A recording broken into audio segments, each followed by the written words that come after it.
Ever wonder how your GPS finds the fastest route? Well, it actually starts right here with linear equations.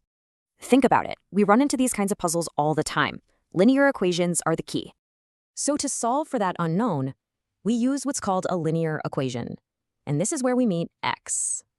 This is the classic form. Your main goal here is pretty simple. Just figure out what x is. Okay, but what's the big deal? Why does this even matter in the real world, outside of class? Well, it's the foundation for everything, from physics to budgeting. It helps turn life's problems into solvable math. All right, the best way to get this is to just do one. So let's solve this example together. First step, we need to get that x term by itself. So let's subtract 3 from both sides. Okay, now to get x completely alone, we just have to divide both sides of the equation by 2.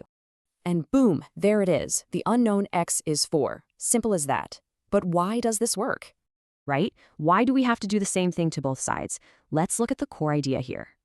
Think of an equation like a perfectly balanced scale. Seriously, it's a great way to picture it. To keep things balanced, whatever you do to one side, you've got to do the exact same thing to the other. So the whole point is this. Your entire goal is just to isolate that variable, to get x alone. You're just carefully unwrapping the problem, step by step, until x is standing all by itself. And just like that, you've got a powerful new tool. So the real question is, what will you solve for next?